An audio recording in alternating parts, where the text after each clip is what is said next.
Hi there, and welcome to the podcast. My name is Karen Fabian, and I'm so glad you're here. I know you've got limited time, so thanks for spending some of it with me. Whether you're a brand new yoga teacher, currently in training, or you've been teaching for years, this podcast is for you. My goal is to help you feel like teaching can be easy, fun, and a natural extension of who you are, rather than something you have to do the right way, whatever that is, or something that feels like you have to work hard at it all the time. This isn't a podcast where I'll be telling you what to do or critiquing your teaching.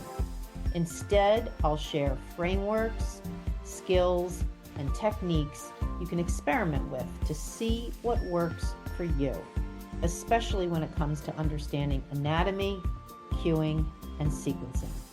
I'll share ideas that may challenge what you believe about what it takes to be a yoga teacher. All I ask is that you keep an open mind, because some of what I share may sound different from what you've heard. We'll also talk about the mindset of a confident teacher, not only because it's such a big part of empowered teaching, but because it's rarely discussed. With that, welcome, and let's get into today's conversation. Hi there. Welcome to Conversations for Yoga Teachers. I'm your host, Karen Fabian, and this is episode 407. I'm recording this on June 4th, 2026, and this will go live on Monday, June 8th. And I thought today I would share a little bit about how I ended up doing what I'm doing, because sometimes I feel like you might be dropping in kind of in the middle of the story, and you might wonder, how did Karen get to be focusing on anatomy in her classes? How did Karen end up, coaching yoga teachers and supporting them with programs that help them understand anatomy? I mean, I don't know, obviously, literally what you're thinking, but I thought it would be a good opportunity for me to just share a little bit about my background so that you can have some context for all the episodes that you listen to going forward. And if this is your first time listening, great. But if you've been listening for a while and you've kind of wondered, how did we get here? I think this will give you some, what I actually think is helpful context, because, honestly, I feel like sometimes yoga teachers focus on anatomy in their classes and even offer courses, but people don't really do any research to see, like, what is this person's qualifications? Like, what is this person's background? How are they even qualified to be somebody that I should be listening to when it comes to understanding anatomy? And I think it's not that I'm wanting to prove anything. And I sort of hate the word qualified, to be honest, but it's really, again, more about putting it into context, putting the conversations we have here on my show into context so that you can maybe appreciate and trust really more, if you've ever wondered, more of what I share here on the show.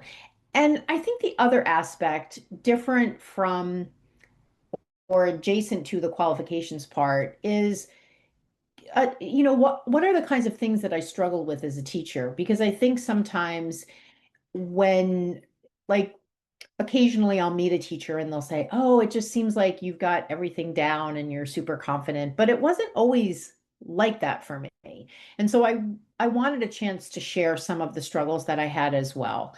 And it's really, I think, a chance for us to connect in a little bit of a different way. And again, to provide context.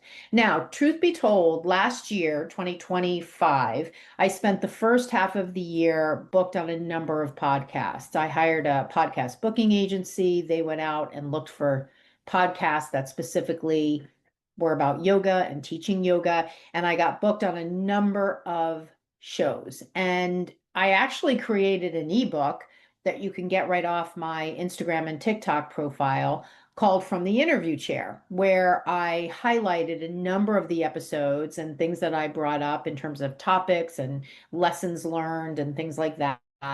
And I included a link to the episode. So I actually have been interviewed on a number of shows, and I'll include maybe a link to one or two of those if you want to listen to an actual interview of me. And that's always a little bit different, right? Because it's somebody asking me questions. But I wanted today to really kind of be in the driver's seat. So I made a bunch of questions up, and I'm sort of doing it in the style of interviewing myself, but it'll just give us a chance to kind of have a little bit of a format like a Q&A. So the first question is, how did you become interested in yoga? And, I think a lot of people, and this might be what resonates with you as well, they'll say, I got interested in yoga because I had some sort of physical ailment or some sort of physical challenge.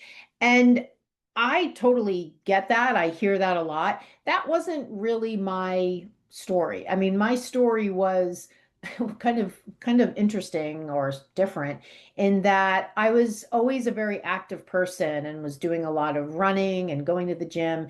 And I had a friend of mine who was a bodybuilder, and he was using yoga in the bodybuilding routines he was doing when he was competing. You know how bodybuilders, they'll pose in different poses to show, their muscles. And he was going to class at the Baptiste Power Yoga Studio in Cambridge. I live in Boston. And he said to me one day, "You need to come to this class. It's really hard." And I was never one to shy away from a challenge, especially one from a guy. So I said, "Sure, I would love to go." And I went, and it was really the most interesting experience I'd ever had because I walked into the space, which was the Cambridge studio, which was the flagship studio for Baptiste Power Yoga in Boston. This was 1999. And it was a time when yoga was really new in Boston. There weren't a lot of yoga studios. Matter of fact, when you walked in, you could pay cash or you could write a personal check. That was the only way you could get into class. There were no credit card swipers. It was back in the day. And I went into this room and it was packed. I mean, I think that studio holds 100 people, 102 people, and there were hardly any spaces. And this was just a random weeknight. And my not then, but my now friend, Quaylee was teaching, and she walked in the room as everybody was getting set up. And I remember as soon as I looked at her, I was like, who is this? Like you could just tell the way she moved. She had such a command of who she was, and there was just this quiet confidence. And I was thinking, I would love to carry myself in that way. And she began to teach the class. And what really struck me is how it was such an amazing blend of all these things that I had dedicated my life to. I originally thought I wanted to be a physical therapist. So I went to Boston University and I studied with the other physical therapy students. And somewhere along the way, probably like 2 years into that program, I decided I really want to work with more of like the whole person from a holistic perspective. And so I switched out into the rehab counseling track and got my undergrad degree in rehab counseling. But I had gone through enough of the physical therapy program that I had done some practicums, that I had taken several pre-med courses. And so that was my initial phase of really loving anatomy, realizing I loved anatomy. We had cadaver dissection. It was a very intense program at BU, Boston University. So when I start, and I was very athletic. So when I started taking this yoga class, I was thinking, wow, this is obviously physical. There's somebody guiding me through these physical movements, which resonated with me. There's this aspect of mind, body, spirit, which definitely resonated with me. So that moment, that class really was the sort of the pivotal moment for me when I realized I want to teach yoga. I want to do what this woman is doing. But at that point in my life, I was working a corporate job. I had a long corporate career of about 18 years at that point. I was making a six-figure salary. I was recently divorced. I was living in a home that I purchased in Boston. And being a yoga teacher definitely, just from a practical standpoint, did not make any sense. So I knew I couldn't do anything initially, but I was definitely intrigued. And of course, it was just my first class. So I did what a lot of people do. I just kept going. And so that really was the beginning of my interest in yoga. And that was how I began as a practitioner, which of course led me to going to my first teacher training, which I did because there was a poster hanging on the wall. Of course, this was before, like literally before social media. So, Barron had posters in the studio about the upcoming teacher training. And I went to my first teacher training in 2002. And that was the beginning of my training as a teacher.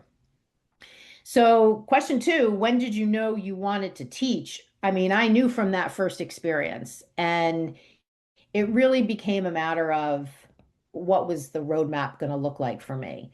So from that first class, I probably practiced at that studio for a little over a year or yeah, a little over a year. And then I went to that first teacher training with the very clear intention of I want to teach yoga. And so, unlike other people who go to teacher training and they're on the fence about whether or not they want to teach, I knew right away when I went to that first teacher training, I went with the intention of coming out of it and starting to teach yoga. And so that's what I did. I went to that first teacher training. I was still working this full-time job. I came out of that training. I started teaching at a local gym, I believe. And maybe even at that point, I started teaching at the yoga studio up the street from my condo. Because by that point, actually, you know what? I'm a little hazy on the timing, but somewhere along the way, when I got out of that teacher training, I ended up selling my house in Boston and I bought a condo that was closer to the Baptiste studio because I was volunteering at the studio as a way to sort of pay my dues as an apprentice in the hopes of getting a teaching opportunity there. And so that I did for some number of months. And along the way, I was doing all these spreadsheet analyses to figure out how was I going to leave my corporate job so I could teach full time. And I was super naive about it. I wasn't really thinking about leaving a job where I was making over $100,000 a year to go into teaching yoga, where initially I wasn't even going to have a full schedule. But I knew enough that the delta was going to be pretty significant. So when I sold my house, I put the profit from the sale of the home, which was about 60K, into the bank. And I had that as like my safety net. And then I started a personal chef business. And I did that initially to make some extra money. And by that point, I got a couple of teaching opportunities at the Baptiste studio, which at that point they had added a studio in Boston. So there was the Cambridge one, there was the Back Bay one. So I started to teach. I had the money in the bank. I had moved from the house I owned to the condo. So I had the profit from that. In the bank is the safety net. I had income coming in from teaching some classes. And so that was really the beginning of my teaching career. And, at that point, of course, somewhere along that timeline, I left my job. And I remember when I quit, my boss, who was a friend of mine, said, I can't believe you're doing this. I can't believe you're quitting to teach yoga. And I was compelled. I knew it's what I wanted to do. So, question three, what was the biggest surprise when you started teaching? I mean, I think the biggest surprise, honestly, was the mindset piece for me. I was so blown away by how much the mindset was important to how I felt as a teacher. And initially, I was really self-conscious and I was really thinking that the students were, watching me, watching what I was wearing, watching what I was, like if they saw me outside the studio carrying like a cup of something, like were they thinking, oh, she drinks coffee, that's not appropriate. Yogi should drink tea. Like I really like what was I wearing? What kind of handbag did I have? I was really sort of obsessed with what other people thought of me. And I was teaching in this Baptiste studio that was really, really popular. Again, this was 2003 or so. It was so early in the yoga stage for Boston that there weren't a lot of studios. So every class you taught was really, really busy.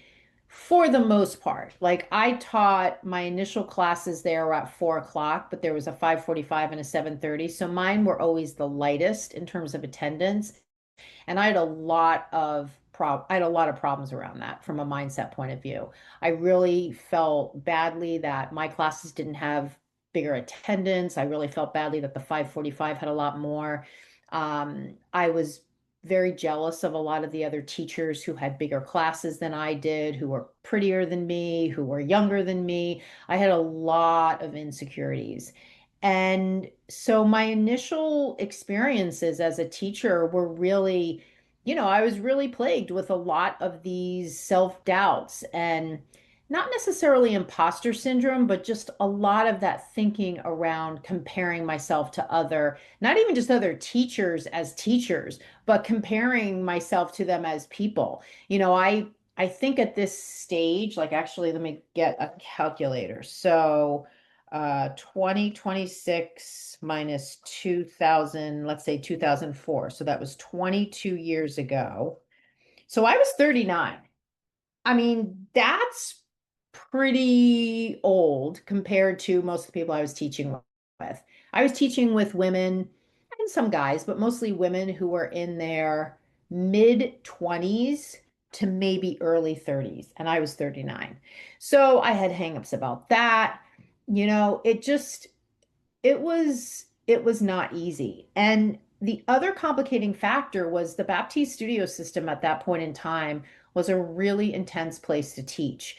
They didn't just want you to teach there, they wanted you to be sort of part of this whole mindset approach that they were encouraging teachers to have.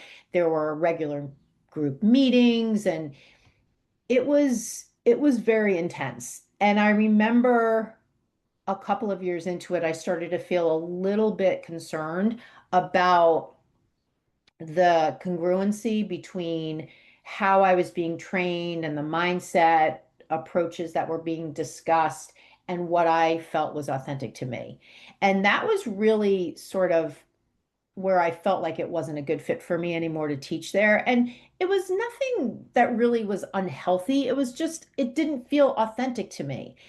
But I think the other challenge at that point was I was not just teaching in the studio, I was also working behind the scenes, working on the certification program, working on marketing products, working on, building the website and product sales and boot camps and registration for events. So I was working for the business as well as teaching. And, I'll be honest, the decision to do that was really financial because at this point, the money I had in the bank was running out. The teaching opportunities I had there were okay, but it wasn't enough to pay my mortgage and my bills. So I was really starting to run out of money. I mean, that was really just the honest truth. So I think the other thing that was, this question three, what was the biggest surprise? The other thing was the practical stuff. And, I'll be honest, the first book I wrote, which is called Stretched, Build Your Yoga Business, Grow Your Teaching Techniques, which is on Amazon. I wrote that several years after I got myself out of the debt that I built up, which was $30,000 of debt. Fast forward several years. So that book came out of me wanting to prevent other teachers from making some of the mistakes that I had made, putting all my eggs in one basket, teaching in one studio. And again, I want to be clear, there was nothing bad or wrong about the studio system. I felt like it was a wonderful initial place for me to teach. It was just a level of intensity and a level of intensity of commitment to them that I just didn't feel comfortable with. And from a business side, it actually prevented me from doing other things to expand my portfolio of teaching that would allow me to make money. And so what I ended up doing when I left is I created a whole portfolio of teaching opportunities under my own name, Bare Bones Yoga. And that was the genesis of me building my own brand. So, question four, what did you struggle most with as a new teacher? Well, I already talked about that. I mean, I think the mindset piece was a huge one for me. And that's in large part why I talk a lot about limiting beliefs that yoga teachers have. And that's also in large part why every program I run is pretty much run on a one-to-one basis because I found that teachers really don't get support for the mindset problems that they have. And they don't often even think of them as problems. They just think of them as, well, this is just what I have to suffer through, or these are just thoughts that everybody has. And quite frankly, a lot of yoga teachers are not really, what's the word? They're not really familiar with how to appropriately coach and support other teachers. So when somebody goes to them and shares in a brave way some of the struggles they're having, they'll get sort of this common reply, which is, oh, you just have to suck it up and it's just part of being new. And I hate that. I think that is such a cop out. And I think it's unfortunately just the result of going to somebody who's just not skilled in coaching. And, part of my undergraduate training was as a rehab counselor. So when I started working as a social worker and a rehab counselor. So my training, my academic training, and my vocational work was coaching people, counseling people. Now, I do not counsel people in a clinical sense when I work with them in my programs, but I absolutely leverage what I learned working with people in that way as a licensed social worker when I coach people. And there's a lot of stuff I learned that comes in handy when I'm working with someone who is struggling with the mindset and struggling with how do I get myself into a different way of thinking. I mean, a perfect example of this, which doesn't relate to yoga teaching, but is top of mind for me. I've been spending the past week and a half watching the French Open, and it ends this coming weekend. And Anya Sabalenka, she is the number one player on the women's side, she had a complete and total mindset meltdown and lost her match yesterday. And she's world number one. So she was expected to make it all the way to the finals. But she started playing. She was annoyed with the win. She was annoyed that her opponent was pretty much whooping her butt. And she's been known to do this. She let her mindset take her into a deep, dark cave, and she ended up just throwing the match. Matter of fact, the last set, she lost 6-love, which is unheard of for her. And she said afterwards, she said, I just went to a deep, dark place out there and I couldn't right myself. And sure, that's competitive tennis at the highest level, but that's an example of somebody who's in a particular state of mind where their mind is not right for performance. And when you apply that whole situation to teaching yoga, when you go in to teach your class and you're way up in your head and you're thinking people are judging you and you're thinking you're not qualified and you don't understand anatomy, but you're sharing cues where you sort of feel like you're speaking to it, but you don't know it, so you feel like an imposter, that is another form of sort of tanking it, just like she was on the court. And so mindset is such a critical thing for yoga teachers to master, but they don't often, if ever, get support in doing it. So that's definitely something that I struggle with, definitely something that I was able to transform around. And one of the reasons why I love the programs I run, because I love to help people in this way. Question 5, when did anatomy become so important to you? So I shared a little bit about that a few minutes ago when I was talking about my original intention was to be a physical therapist. And so I always was really interested in the body and how the body moves and what functional movement is like. But I was always interested in it through the lens of functional movement. And that's really why my classes are so appropriate for anybody, regardless of their level of experience with yoga, regardless of their age, because they focus on functional movement. A lot of yoga teachers love to go into all the niche poses and they love to do the double binds and they love to do the headstands and the handstands and all that kind of stuff. And that's great. If that is what you love, then you go for it. But that was not what I was ever about. When I wanted to be a physical therapist, it was because I wanted to help people with functional movement. And that is the flavor of all my classes. And it is coming from this place of I always loved the study of anatomy. I always loved medicine. I never wanted to be a doctor, but I always loved the medical field.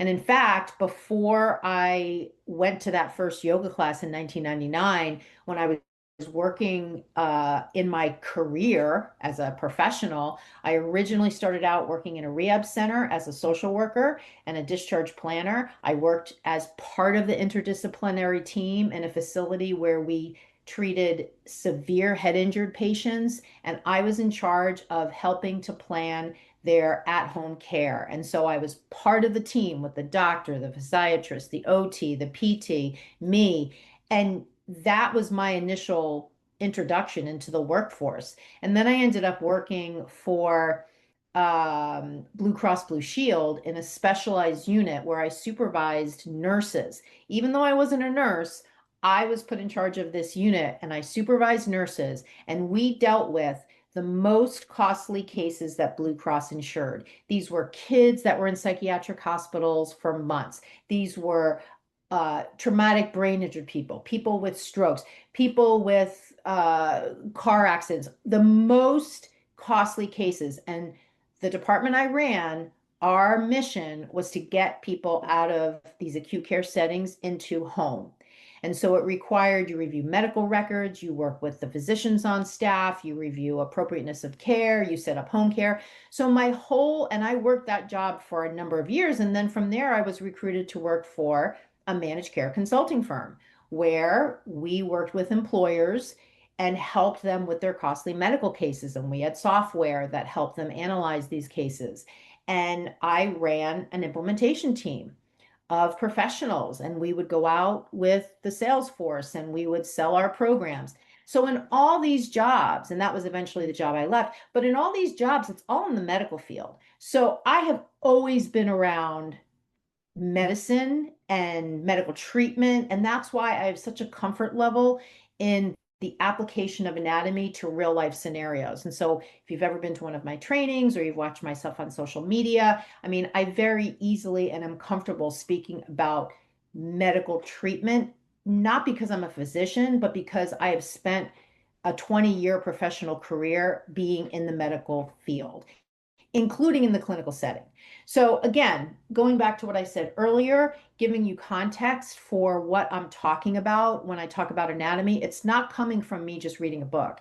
It's coming from me working in jobs where I needed to understand anatomy and supervising nurses. And if you're a nurse or you know anybody who is a nurse, they don't want to be supervised by anybody who's not a nurse. But I was able to crack that nut because I had their trust and I sort of made it through the due diligence with them. They knew I knew my stuff from a medical side, and so they were willing to work with me as their supervisor. So question 6, what do you think the yoga industry gets wrong about teacher training? So the thing that I think the yoga industry gets wrong about teacher training is the anatomy component of the teacher training process that's out there by Yoga Alliance is not consistent. So depending on where you go for your 200-hour teacher training, you're going to get a specific way to learn anatomy, but it's going to be different if you went to a different training or if you talk to another yoga teacher. So everybody is learning anatomy a different way. And I think that's complete BS. I think for a subject that is so important for everybody to know, we should be teaching it consistently so we can measure results. And we should be using a process that's a learning system. And by a learning system, I mean a proven methodology that has proven results. And that's why I created my 10-step yoga anatomy blueprint. I use it consistently. I can measure its results by looking at the testimonials and the results that the teachers get that go through my program. I'm able to tweak it. It's a learning system in that the way that I teach anatomy is grounded in several concepts in neuroscience that speak to how people learn, meaning step by step, a perimeter around what you're learning, and several opportunities to test your knowledge along the way. And so I think the yoga industry gets wrong allowing all these different people out there in the world to teach anatomy whatever way they want and having absolutely no boots on the ground to ensure that it's happening in a quality way, not having any contact with any of the teachers who are teaching these trainings to validate that they even know anatomy enough to be teaching it.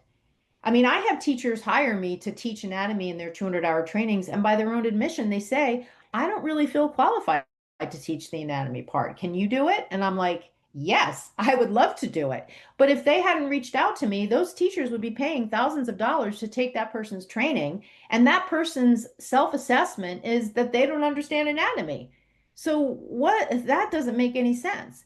And then the other problem I think in the yoga industry is that we don't do any sort of testing to validate that when someone's done with their 200 hour, that they understand anything about the fundamentals of anatomy. There's no test. I mean, I went through the NASM, the National Academy of Sports Medicine process to become a certified personal trainer, to go through their corrective exercise exam, and I had to take a test to prove that I learned anatomy and functional movement. And it is really concerning to me that the yoga industry does not do any kinds of testing. Now, interestingly enough, over the years, I've reached out to Yoga Alliance. They have their own pet people they like to endorse, and they continue to do that. And there have been other yoga organizations that have come up in the vernacular there, or the community. And I've reached out to kind of be like, hey, what are your thoughts about some sort of overarching approach to teaching anatomy? And I really just haven't gotten a sense that I'm talking to people who are really interested in making that part of what they offer. So I just, you know, I would like to do something on a global level, but I don't know. Part of me just doesn't feel like that's really my mission. And that's why I focus my mission on helping the teachers who I reach through my own process, social media, my email list. And even though that's just a fraction of all the yoga teachers out there, I love that when I do connect with a teacher and they do enroll in my program, they get the results that they want. And that makes me feel great. I have always wanted to scale what I do like three, four, five, six times bigger than it is now. But to do that, I really need to connect with an organization that has global reach. Or, somehow through the grace of God, have some of my videos on social media go viral to the point where I just have people pouring into my email list, pouring into my programs, but I just don't see that happening. So, I just have sort of made peace with the reach that I have. But I can tell you that is probably my biggest frustration, and has really consistently been my biggest frustration over the past 10 years, is that I just don't have the reach I want when it comes to getting teachers in my programs. And it's so frustrating because I know it can make such a difference. And I think the other component that's been frustrating for me is to hear how teachers sort of waver, like, oh, I really want to enroll, but oh, it's not the right time, or oh, I really want to enroll, I'm not sure it's the right fit, or this. And it's just like, oh God, like this can make such a difference for you. What are you waiting for? I mean, I even created the accelerator program at under 500 bucks, so it's a no-brainer for somebody to enroll. For years, I only offered my one-on-one program, which is an amazing 90-day program, but it's $2,200, and you can do it in a payment plan, but it's still a bigger ask. But when I created the accelerator program last year, it was specifically to get teachers to be like, no problem, sign me up, let's do this. And even that hasn't generated the kind of growth that I want. And I just have found that yoga teachers in general are overthinkers. They're just overthinkers. They're just out there, they're teaching, and they just know they don't understand anatomy, but they're like, oh, I'm going to buy some books. I'm going to figure it out. I just have to suffer through this. I don't want to spend $500. I already spent 3 grand on training. And it's like, come on. What are you waiting for? This is a drop in the bucket of your whole life of teaching yoga. So that has been my ongoing frustration. I still wait for the day when I have enrollments coming in at a level that I feel like is just really just allowing me to help so many teachers. Like I have this dream of like having these Zoom calls with like 30 and 50 people on there, and just enrollments coming in every day. Like I know other businesses that have that. I have an acquaintance who, I don't know if you've ever seen her stuff on TikTok. Her handle is Miss Excel.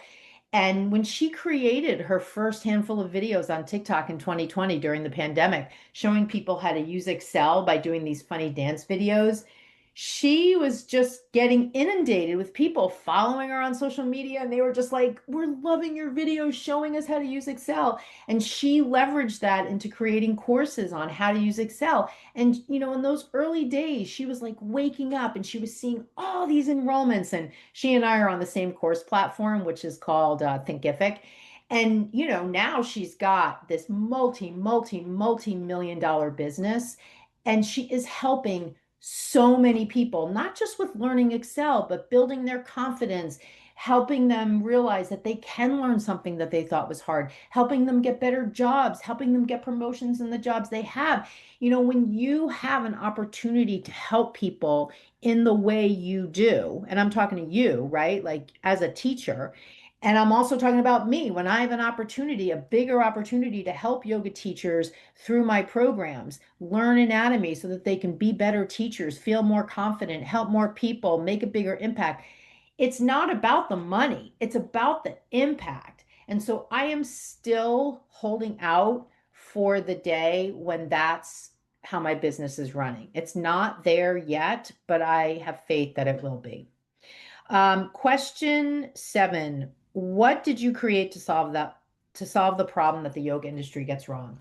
Well, I created the 10-step yoga anatomy blueprint. No one has this. It is 100% my proprietary learning system, and it is magic. I mean, it takes a subject like anatomy and makes it so easy to learn. And every time I take teachers through it, they'll say, God, like, I just don't know why is nobody else teaching it like this? And I just have this innate ability to take something complicated and make it easy to know and learn. And so that's what I've leveraged with the 10-step blueprint. And I think the other thing that makes it so powerful is that it focuses teachers on just what they need to know.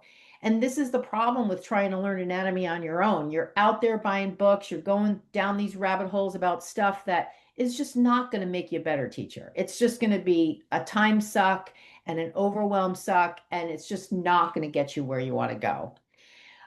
Question 8, this is the last question. What do you wish every yoga teacher knew? Oh, God. I wish every yoga teacher knew that you do not need to make things complicated to be an amazing yoga teacher. You can teach things in a very fundamental, essential way and teach an incredibly powerful class. And I wish every yoga teacher knew that they can be themselves when they go into their classes. They can show up authentically, use their own words, feel confident that, no one is judging them, that all of that worry that people are judging them is really just a function of the mind. Now, I just said that, and I know it sounds beautiful, and you're probably nodding your head, but it's really, really hard for teachers to do. Just like it was hard for me to do when I shared with you a few minutes ago what my initial experiences were as a yoga teacher. I was burdened with all sorts of worries about what people were thinking about me.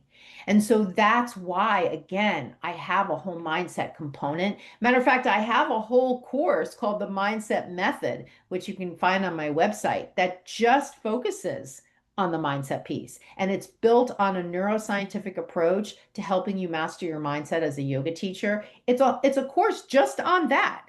So, I know that even though what I just said sounds beautiful and might even sound easy and doable, it's really hard. And teachers need a coach like me, maybe not the only coach out there, obviously, but I stand behind what I do. And I know when I work with teachers, I help them master their mindset. And I don't mean master in a way like I have no problems. I mean, learn these transformative approaches to walking into a room and teaching this ancient practice and really feeling like I'm qualified, I'm capable, I'm confident, and I'm doing really important work.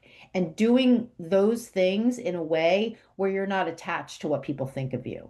The attachment is the problem, but the attachment is what so many people experience. They experience the attachment to what are people thinking of me? Are people okay? Are they safe? Are they going to get hurt? I'm worried they don't like the sequence, and on and on and on.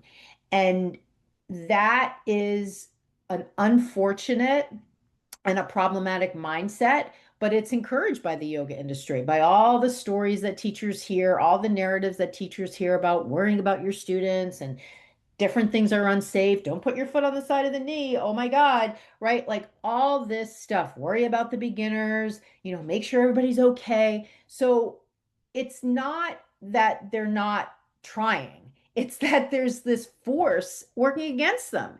And that's why, like, even in today times, in our year of 2026, when I see yoga journal posts on Facebook, I just get infuriated because I see the headline, I see it's clickbait, and I refuse to click it, but they're still putting stuff out there that just pushes these narratives that just make yoga teachers feel like they have to worry about people, they have to be overly concerned about people. It's like, what are we doing? So I know that the mindset that I just stated is, I don't want to say impossible, but really hard for teachers to achieve on their own. And that's why I love the mindset component for the trainings that I offer. So that's it. I hope you found this interesting. I think this was just an opportunity for me to share on a human level, to share a little bit of what I was initially going through, to share a little bit about my background. And again, just to put into context what I offer and what my background is that even qualifies me to do what I do. I mean, I think the fact that I have gone outside the yoga industry, that not only with my academic training, with my professional career training, with the jobs that I've held, my exposure to the medical field in that context, but also that I went outside yoga. I went to the National Academy of Sports Medicine. I've gotten advanced certifications through them that are specifically about anatomy and applying it to movement. That gives me an edge that other yoga teachers don't have. So I wanted to share that with you so that when you are listening to the show and you're hearing me talk about different movement concepts or different ways to apply anatomy to your cues, you don't think it's coming from just reading a yoga book. It's not coming from that. It's coming from, I'm 61, so it's coming from, I don't know, 40 years of experience in all this, in anatomy, in movement, in medicine, in health. So I hope you found this helpful. Any comments you want to share, any light bulb moments you had as you were listening to this, I would love to hear them. So always feel free to send me a note on Instagram, a DM there, or on TikTok. And if you are curious about working with me, you can just include that in the message, or you can just look on my website and the programs are listed right there. Thanks so much for listening to the end, and I'll catch you next week on the next episode. Namaste. Thanks so much for listening. If this episode got you thinking about a current challenge you're having in your classes or gave you ideas that connect to how you'd like to teach, I'd love to hear from you. I know a lot of teachers try to figure things out on their own by reading books, listening to podcast episodes, geez, even mine, or watching videos on social media. And while those things can be helpful, they don't actually solve the problem. What I've seen in my work with teachers is that problem solving and breakthroughs happen when you reach out for help and get one on one support, not in an hours based program, not in a group training, but in a setting where what's going on with you is the focus. If this sounds like the kind of support that would make a difference for you, send me a message on Instagram at Barebones Yoga or email me at karen@barebonesyoga.com. Just include the word podcast and tell me what's on your mind, your biggest challenge right now, or something you want to do next but aren't sure how to get started. I'll reply back with a couple of specific things you can try, and if it makes sense, we can hop on a call as well. You don't have to figure it out on your own.